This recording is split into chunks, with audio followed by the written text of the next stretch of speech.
This episode is brought to you by TaxAct. Don't do your taxes alone. Join TaxAct's National Admin Night. Admin nights are social gatherings for getting through your to-do list. So get ready for a night of fun, finding deductions, and filing taxes with TaxAct, where you can file your federal and state return for just $49 through April 8. Let's get together and get them over with. Visit taxact.com/admin-night for details.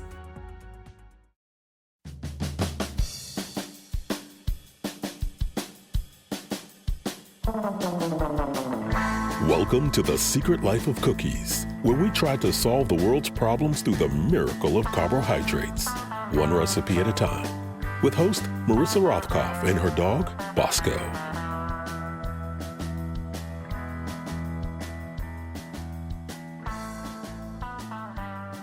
This week's episode is, well, gosh, who could be a more perfect guest on The Secret Life of Cookies than... Okay, I'm joined by baking royalty, the world-famous cookbook author, Rose Levy Beranbaum, famous for her cake Bible, her bread Bible, among her other 12 cookbooks. Today, she's here to discuss the Cookie Bible. Yes, the Cookie Bible on The Secret Life of Cookies. We go super nerd on flour and how to keep your cakes from falling in the middle. Discuss her friendship with Julia Child. And for all you folks who you think you can't bake because you don't like precision, tune in. We have some good news for you. Hello, Rose Levy Beranbaum, and welcome to The Secret Life of Cookies. Hi, Marissa. It's nice to talk to someone with three very long, mouthy last names, because I think we're mouthy women. Having you on The Secret Life of Cookies is a little bit like having like the Pope on a Catholic podcast. It's wow. Well, I mean, The Secret Life of Cookies, you're the very outspoken life of cookies right now. But for those of you in the outside audience who maybe somehow don't know who Rose Levy Beranbaum is, because I don't know, maybe you were been a cave dweller or something in your life. Rose, among other things, is the woman behind the Cake Bible that changed so many home cooks' lives and chefs' lives. Gave many people their start as bakers, I think. And since then, you have produced 428 different, I don't know how many different cookbooks, giving us Bibles for pastry, cookies. I mean, that's coming. Ice cream. And bread.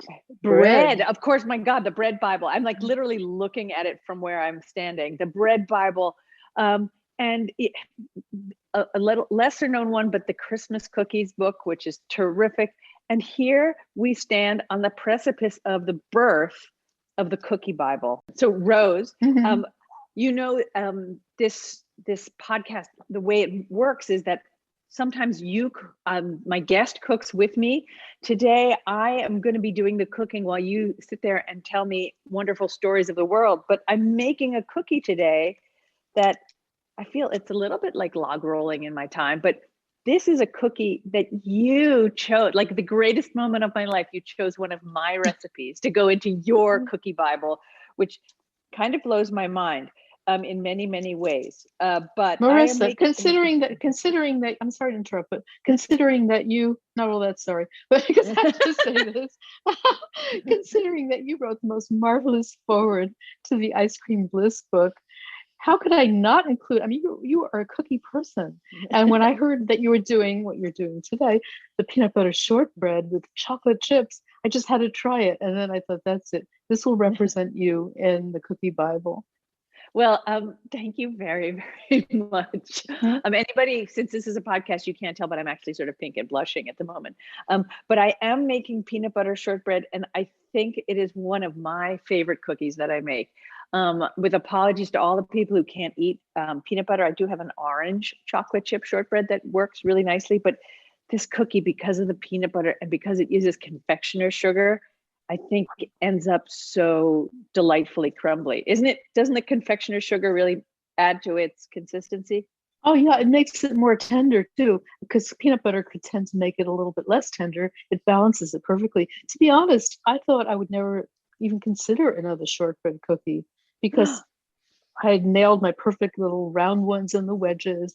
And I thought, what else do you need? And then I found out. What I needed was peanut butter. And chocolate. An unbeatable combination. Yeah. It is. It worked on the first try. It is sort of perfect combination. So I will post the recipe on my website, but the book, it will be part of the greater Cookie Bible. And when does the Cookie Bible come out? November 9th, which seems like a long time away, and it is when you're waiting for something. But the way things are passing, time is passing right now, it will be here before we know it. Exactly. I have no sense. Have you found that during this whole COVID pandemic that time is, like, if I asked you quickly, what month is it? Would you really have a clue? Well, I sometimes get them confused. I mean, my birthday is this month, so that's how I nailed this one. But to tell you the truth, I suddenly realized just this week that in a way, it seems like it reminds me of Dickens. It was the worst of times, it was the best of times, the Tale of Two Cities, because I feel almost like the year evaporated. And then I also feel like I got so much done within that year, because this is when you were asking me about how long it took to write the book. I had total focus for over a year because I was isolated. I still am. In fact, in 2 days, I'm completely free. We can get together. I don't know about you, but I'm actually immunized. So. Yeah. So that's sort of like the great way to sort of come out of this whole sort of, I don't know, I feel like I've been living in the coal cellar for a while. Yeah, but isn't it weird how you feel? You begin to feel like if only you could get the vaccine, then life would be perfect. You forget that there are other things that could happen. What did Hamlet say about the flesh to heir to, all the slings and arrows? That was outrageous fortune, but you know what I mean.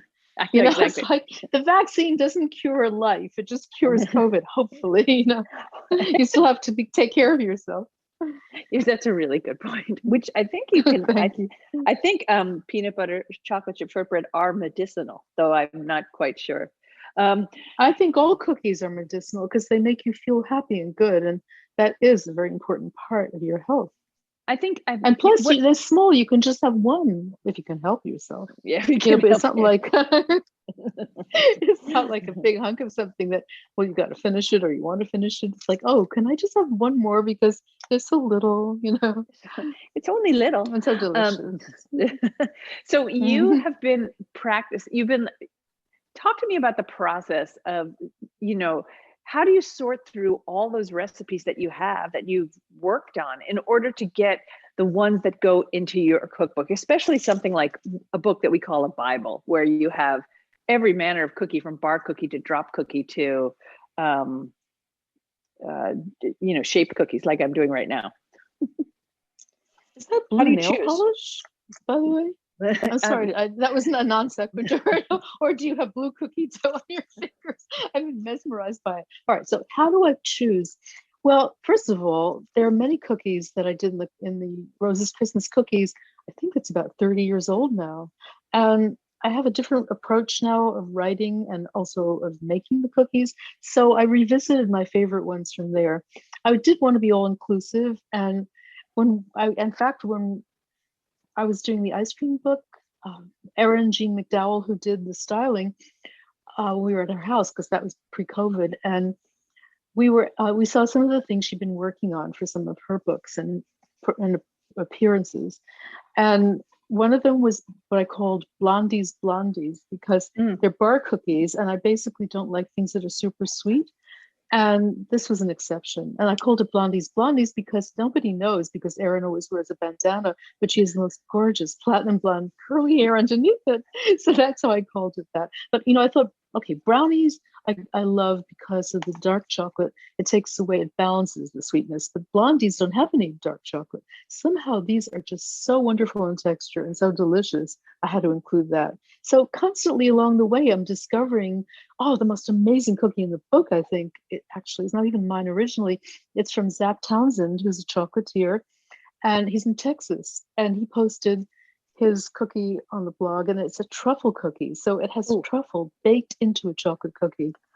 Yeah, I didn't want you to have that recipe because I wanted to make it for you.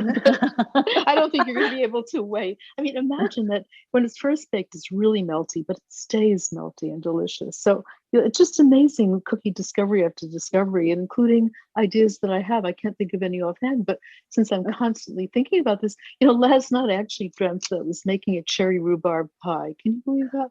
I mean, I thought, did I make it or did I dream it? So when you're obsessed, and ingredients and new ingredients that are available, like Zoom sesame for tahini that I use for my hummus. Oh my God, the tahini crisps are just amazing. And bene wafers, I never thought I liked them, but that's because the ingredients weren't available that made them really good. The right type of sesame seed, So it's ingredients that make me discover new ideas as well. Yeah, that's what you had sort of you answered the question I was going to ask, which is, you said you've made some changes like in how you like make and create cookies over time. And so you're saying that really it's ingredients that have affected how you do it. Have there been technique changes that you've done? Like right now, I'm following your technique for these cookies, which if to anyone who is at home thinking, what am I going to do with, how do I roll these cookies out? Normally you put a piece of dough between your two hands and you roll it into a ball, but you said to smush it first, then roll it into a ball so it doesn't crack. And lo and behold, your precise way of doing this is absolutely that's like changed. It changes the world for me because now my cookie doesn't crack. So thank you. Thank you too, because years ago, Cecily Brownstone, who's the food editor most of her life for Associated Press, said, "Rose, never be a typewriter cook." And I said, "What is that?" Because I am a very fast typist and I was very proud of that. But the idea of being a typewriter cook is that you think, oh, this will work until you write it up, but you don't try it. And this is how I felt about revisiting my old recipes. Yes, I loved them at the time, but when I made them again, I found new ways to do it. And I'm constantly taking notes, the weights. And one of my big things about cookie baking, one of my big tips is it's not a good idea to have large and smaller cookies on the same sheet, because the larger ones underbake and the smaller ones overbake, or vice versa. So I discovered that cookie scoops aren't really the answer because they leave some of it in the scoop. Sometimes I use measuring spoons as long as I can get it all out, but I like to weigh the cookies because that's a surefire way. So we now give, and we never used to do that, the finished weight of the dough. So if you end up with, say, 400 grams or 7 ounces of cookie dough, you know how many cookies you can make if each one is going to be, say, 15 grams. So it makes it easier for you. I mean, it may look a little intimidating when you see all that information, but the point of the information is to make it easier. And I'm so pleased with the design of this book because it's actually a former classmate of mine from high school, music and art, who is the art director at Houghton Mifflin, at the publishers, Ty Blanche, and she did the most beautiful job of design so that it looks as approachable as cookies actually are and should be. But it's a real challenge to write it in a way and to design it in a way that people realize that it's easier and not harder. Right. I think some people are daunted when they look at a page of one of your recipes because it's got lots on the page. But it's there so that nobody makes a mistake, that anyone can do it. A lot of people also, I find when I say, oh yeah, I do a lot of pastry work, and they're like, oh, I can't do that. It's a science, and I can't be that precise. And what would you say to them? Well, science is there to help you, not to make you stumble, So if you don't need that information, that's why I don't put it right in the middle of the recipe, because after you see it the first time, you think, I get it. And you can transfer it to other things too, but you don't want to have to reread it every time you make the recipe. And that's how it's designed. In fact, in the ebook, it's really easy that way. Although I don't think you can edit ebooks when you buy them, but I would suggest even printing out the recipe and then putting down or retyping it, putting down, say you have a favorite recipe you make again and again. Maybe you can tailor it to make the instructions even easier for yourselves when you don't need some of that information. It's like having you there. Yeah, I think that's a great tip. And I also believe that it's nice to hear how you want your cookbook used. I don't want to be bitchy, but I don't think a lot of cookbooks out there today are as polished and tested as your recipes. There's a reason that you have things written the way that you do, and there's a reason that how many times do you test a recipe, and how many times do you proofread your cookbook? Oh God, the proofing is endless. That's the hardest part. It's a metaphor for life, because even professional proofers say that You see it as it should be, not how it is. And so sometimes your vision, how that works as a word person, So as far as testing, as many times as we need to, even if it's a small change. I learned that many years ago when I worked in the test kitchen of Ladies' Home Journal magazine. And if we even changed the amount of salt, we had to retest, because you don't know what one thing does to affect another. In fact, I remember once for one of my books, we were doing latkes for Hanukkah, and the stylist was making them and they weren't browning right. And the editor said, "You go up and you do it." And I said, "Oh God, I don't like to work in other people's kitchens." This was in the photographer's kitchen. She said, "If you do it, you'll see what's wrong." And that was Marie Gordon Shelley. She was so brilliant. And the minute I got up there, I said, "These don't have the right consistency before they're fried. Did you put salt in?" And she said, "No, because you don't see it." So I thought, what difference does it make? It's a stylist. And although she did make the perfect Cool Whip dollop after making thousands of them for the ad, she didn't understand the science of cooking. And nowadays, when people do styling, they know that they have to make it exactly as the recipe dictates. Although some of the stylists have told me that they have to rewrite people's recipes because when they give it to them, they don't work. That's another story. Right, but that's another, and I think that's something for people to bear in mind, that when you're buying a cookbook or getting a cookbook, if you get, I feel that your cookbooks are completely spot on, but I don't always find that. And especially it's a problem when you are getting recipes off of the internet, says a person who has her recipes on the internet. But I do my best to test them as much as possible. And it's really hard to be your own proofreader, as people who have written into me and said, "Hey, where does the salt go? You forgot to put it in."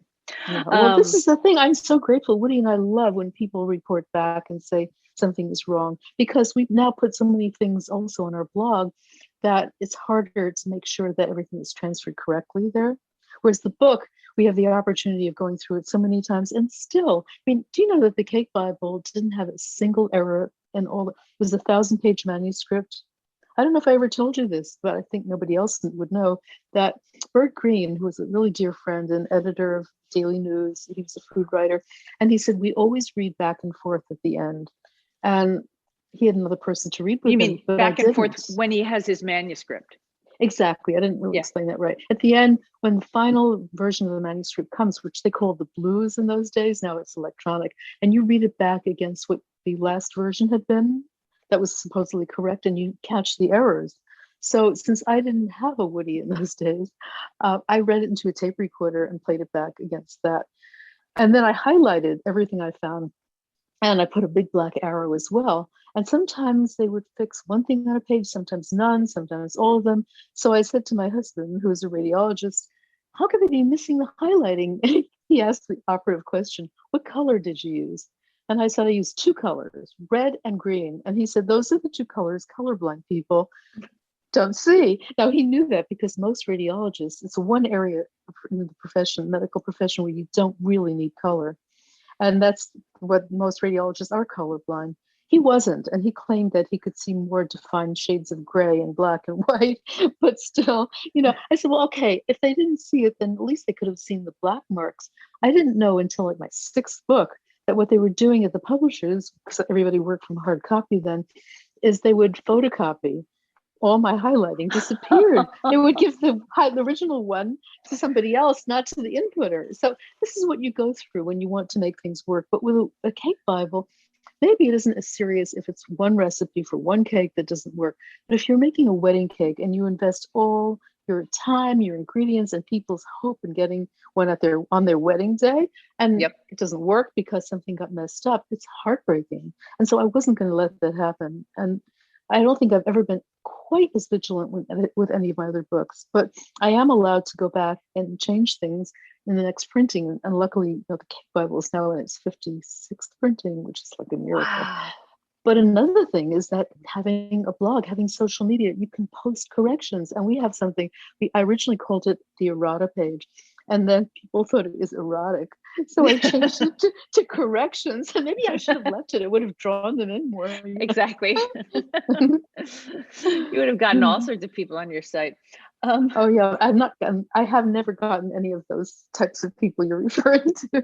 I mean, that I noticed. That you noticed. I've gotten criticism, but you know what? I told you, Marissa, the latest criticism I got, and you'll really appreciate this since your husband is from England and you also study there, is that my Yorkshire popovers, the people from Yorkshire some of them have really criticized me ruthlessly.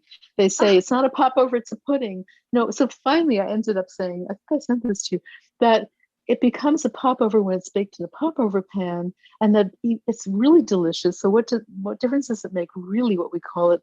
A rose by any other name would smell as sweet. I couldn't resist that. and that kind of stopped, or maybe it's still going on and I just haven't revisited my Facebook page. I mean, I didn't mean to offend people with their authentic recipe, and I sort of found myself wondering if somebody made latke and called it I don't know what, a galette. They wouldn't call it that. A rosti, so in Switzerland, it's rosti. Every culture has anything that's famous. Other cultures probably have too, with slight different twist on it. Right. If someone had said the traditional Hanukkah rosti, everyone would be like, what? Yeah, exactly. Right. Yeah. So maybe in Switzerland, though there may not be a lot of Jews there. I don't know. Not a lot, no. not so many Jews. Even though it was a safe haven. I mean, even Dr. Ruth, was there for a while, apparently.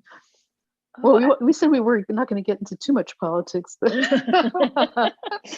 but you had said that that Maria Guarnaschelli was your editor at Ladies Home Journal, but she also became your editor in the cookbook world. And she recently passed away, but she was can you explain to people who maybe don't know how dominating a figure she was in so many ways? First of all, she was not my editor at Ladies Home Journal. Right. I only met her when I went to her office at William Morrow to discuss the possibility of the Cake Bible. That at that time it wasn't called the Cake Bible, but she was a great enthusiast of baking, and I wanted to go to Knopf because Judith Jones was known for single subject books, and Julia Child, and everybody I respected practically was at Knopf. But I had somebody at the time who was representing me as a literary, not an agent, a PR person. Okay, so she went to a party and she met Maria Guarnaschelli, and she told her about me. And Maria said, "I must see that manuscript." And Maria, yes, she had not a traditional, that you could almost call it that, of tossing people out if she didn't feel they took writing seriously enough. People were scared of her. In fact, the other day when I saw Alex Guarnaschelli, and I knew her since she was a teenager, and I love her. And she said, "I don't want people to be afraid of me the way they were of my mom." And I said, "It's just you're so articulate. I feel intimidated." And she said, "Well, I feel intimidated by you." And I was totally shocked. But yeah, Maria, yes, I was afraid to cross her. But on the other hand, when I really believed in something, I had to stand up for it, which didn't mean that I ever raised my voice, which she did, which is part of her intimidation. In fact, once I said to her, "I'll tell you what I think, but only if you don't interrupt me." She was known for saying, "What do you think?" And then in a loud voice, she wouldn't let you say it, So the one time that I suddenly realized, and I hadn't thought about this in all these years, but that I realized that what had taken place between us was that whenever I would speak, that's a slightly louder voice, I guess, or maybe at least with more conviction, that I really stood up for something. She said, "I was waiting to see if you felt that way." And she always gave me my way. And I think it was Tenji who said the same thing. She never said no to him. It was a test. I mean, she knew that I was a little shy and a little soft-spoken, but if I started really believing in something, that meant that she better listen.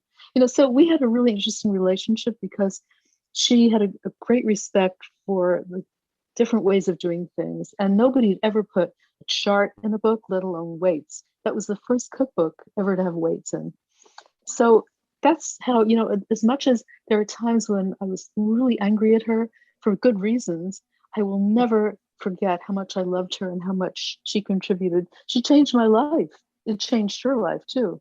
The Cake Bible, it was amazing. In fact, I remember at one point, Elliot said to me, "You're more than just that book." It became my whole definition. And everywhere I went, everybody had the book. It was like in one day, at those days, it was 1988, and a best-selling novel in its lifetime was considered best-selling if it sold 18,000 books. But when the Cake Bible came out and it was written in the New York Times, almost 2 full pages by Corby Kummer, and it sold 18,500 books in one day. They were not yes, at William Morrow, they were not expecting this book to succeed. They actually had to have a separate telephone just to handle all the calls. It was like everybody had to find out, how do you make cakes that are better, easier, and safe and faster to do?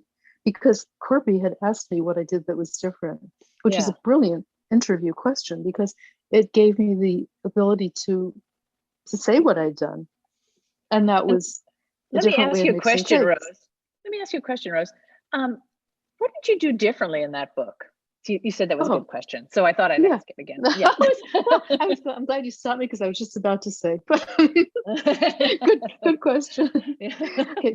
I changed the way in which cakes were mixed, and it was not that I invented a new way. It was that the common wisdom was that you could only use this method of, I forget what it's called, the inverse method, reverse creaming method. You could only use that method if you were using high ratio shortening, not butter. And what's the reverse creaming method? Okay, it's what you do. Now, I'm glad you asked, because I probably have not gotten to it for another hour with all my asides. But it's that, well, okay, I'll get back to the butter crystal high ratio in a second. But what it means is that you add the fat, whichever it is, and to the flour mixture with the flour and sugar and leavening and salt, and just a small amount of the liquid first. And what happens is that the fat coats the flour to the degree that it doesn't absorb as much, so it stays tender. And you get a better texture.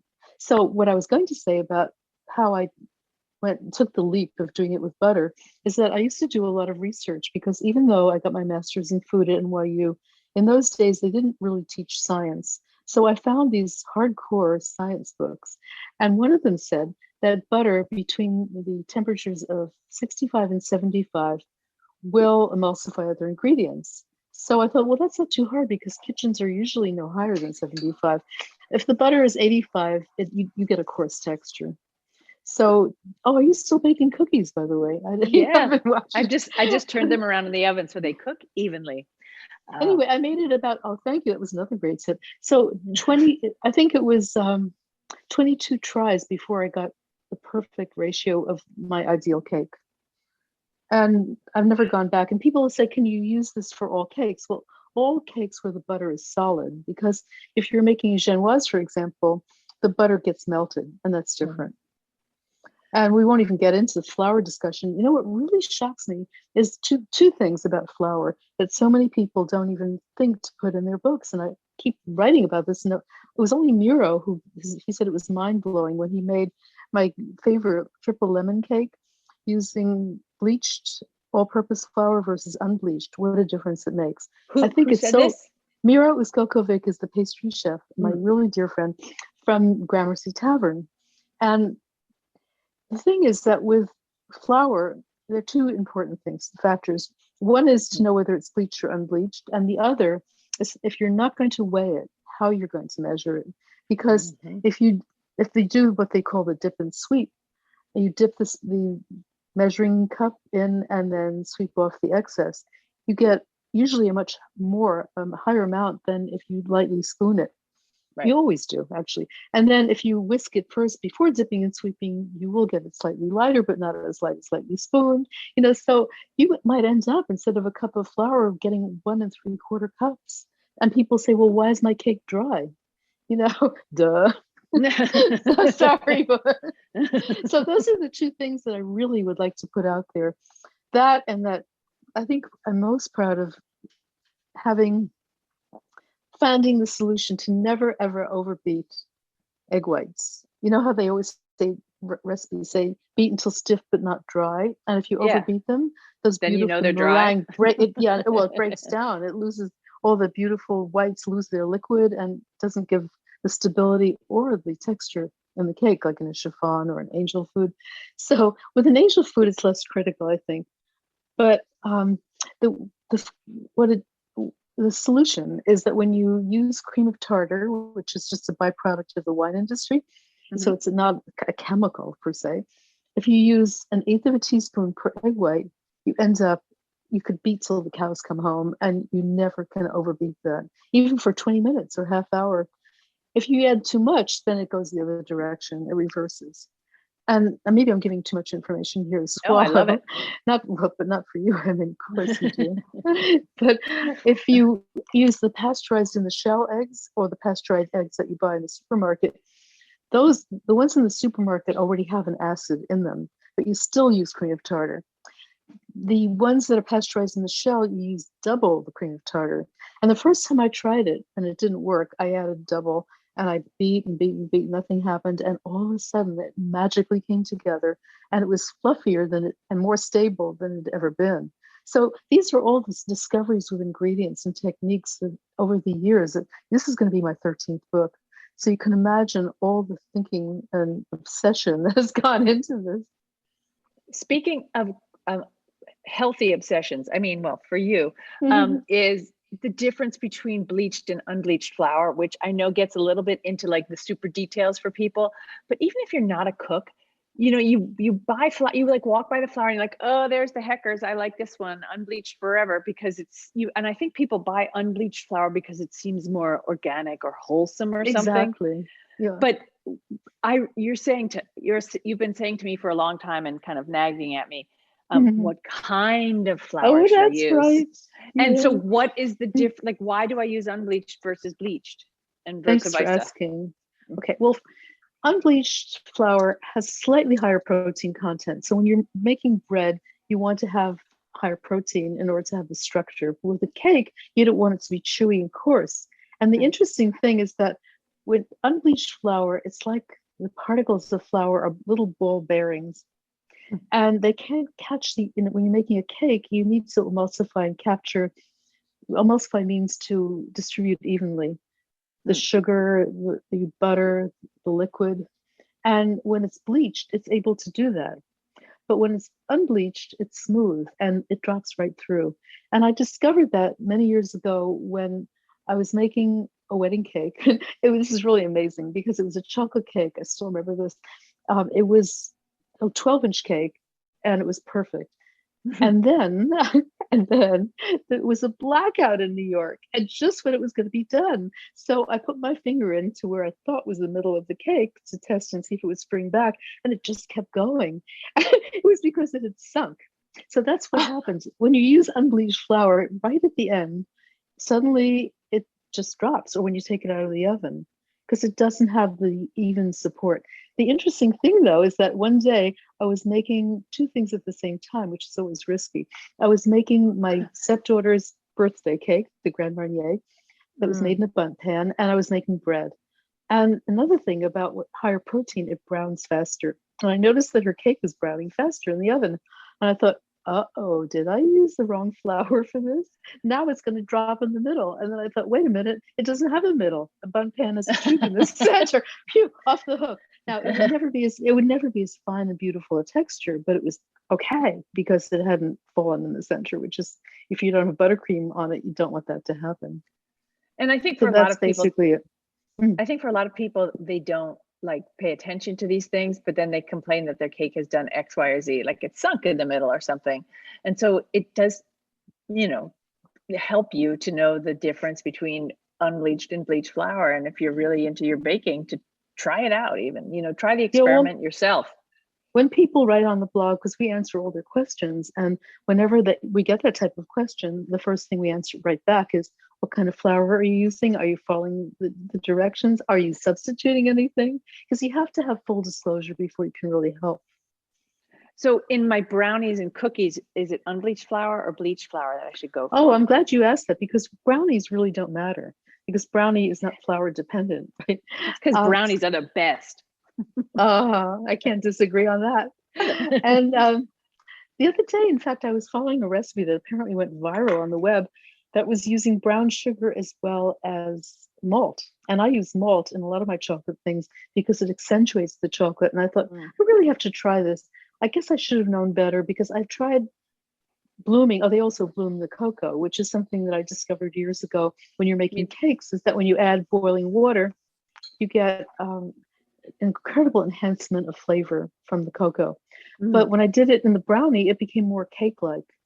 And brown sugar has moisture in it, and that's exactly what happened. It wasn't as cakey as my well, I'm sure I didn't bloom the cocoa. If I'd done that and I had done the if I'd done both brown sugar and blooming the cocoa, I think it would have been a lot more cake-like. But my protege David was the one who alerted me to this, and he said it has such a wonderful flavor, but I had to put it in the refrigerator to make it firm enough to eat.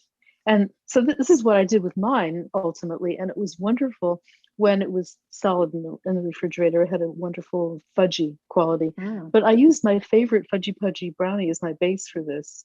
And now I'll continue adding malt, but I certainly won't be adding the brown sugar because I don't want to have to refrigerate it in order to get fudge.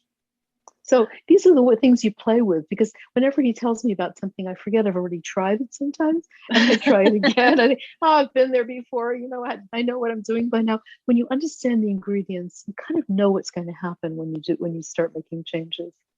Right. And the There only are way to surprises. do it is there's surprises, but to bake and bake and bake and bake and bake.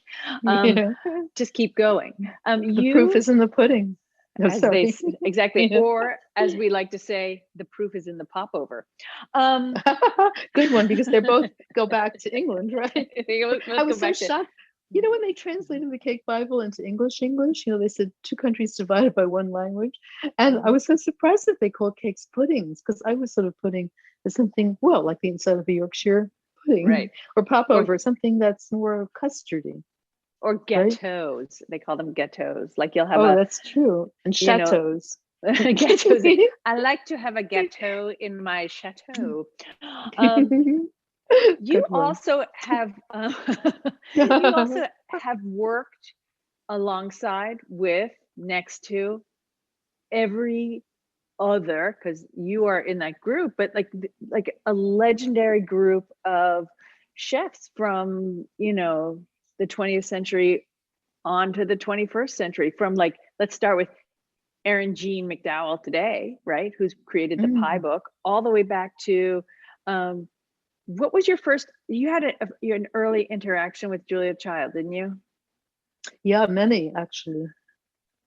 I still consider her the best that ever was. I mean, she started this food movement, and she was so ahead of her time in so many ways. But I think my favorite Julia story is probably when I went to see her on television when I was 19, and we couldn't afford television, so I had to go all the way to Philadelphia from where I was living.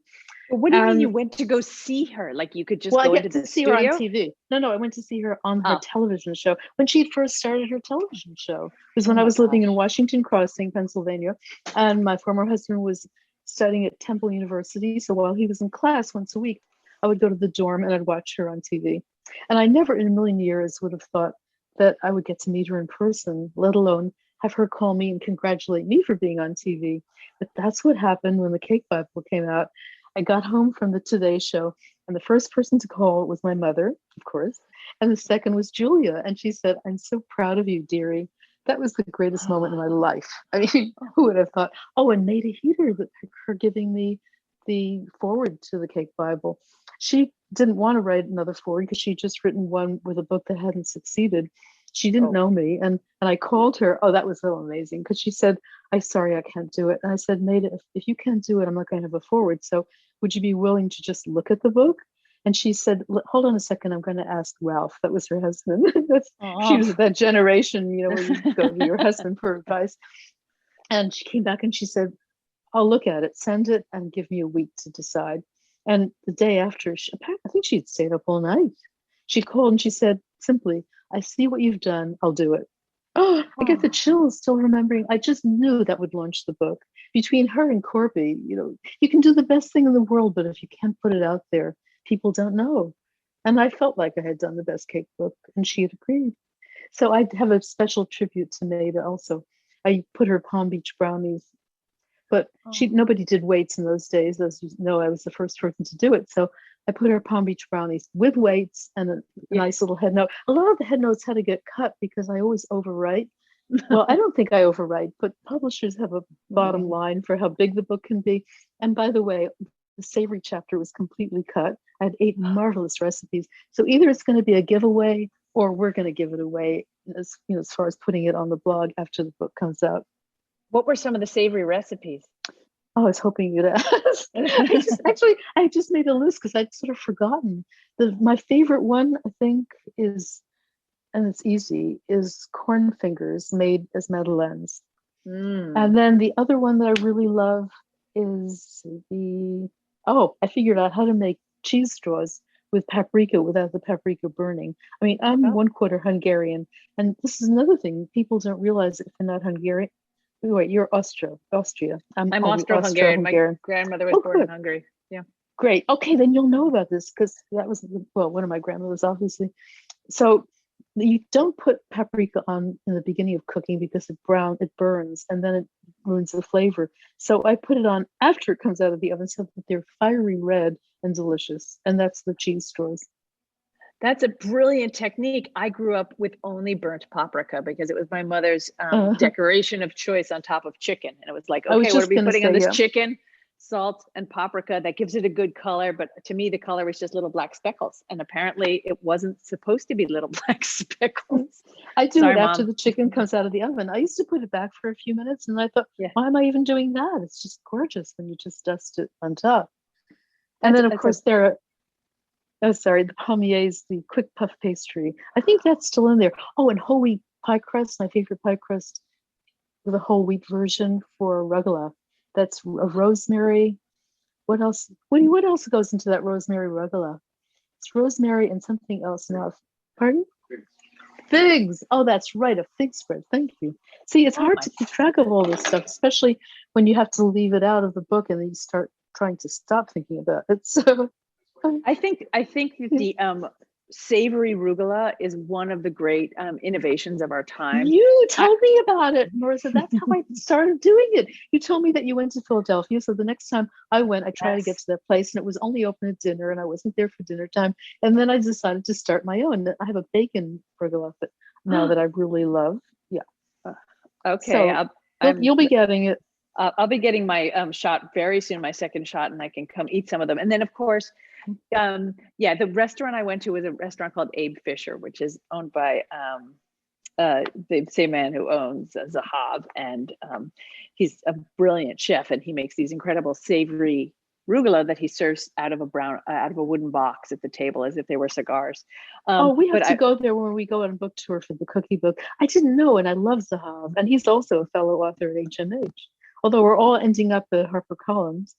I tell you, this is so amazing because the Cake Bible was written at HarperCollins. Actually, it was William Morrow, but then it was bought by HarperCollins. And then it was HMH, Houghton Mifflin Harcourt, that bought the ebook rights to it. And now it's going back to where the hardcover is because this is just a full circle, because HMH sold to HarperCollins. Because that's the way the publishing industry is. Your book, it's nuts. And speaking of nuts, I'm going to eat some of my peanut butter cookies, which have come out of the oven. I think, unfortunately, we have to draw this to a close.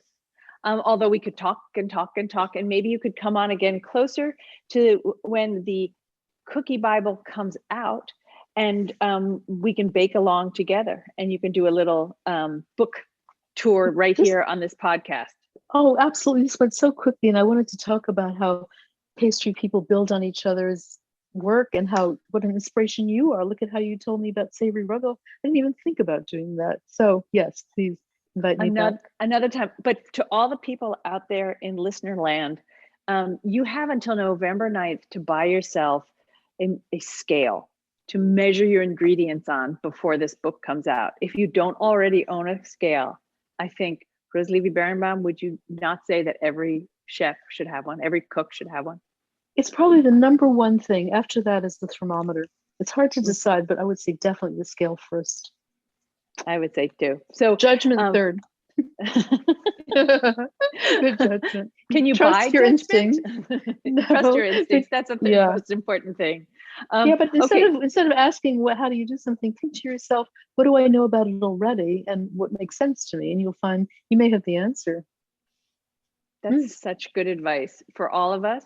My instincts always say, bake more cookies and call Rose Levy Beranbaum. And is that how did I know that was coming? I know you that well. Gosh, I missed you. It's been so long. I've missed you too. I look forward to seeing you, and I hope everybody goes off and bakes something nice today. Thank you so much, Rose Levy Beranbaum, for being here today. Thank you for inviting me, Marissa. Love to the family and love to all of you out there. Love to you. Bye. Okay, bye.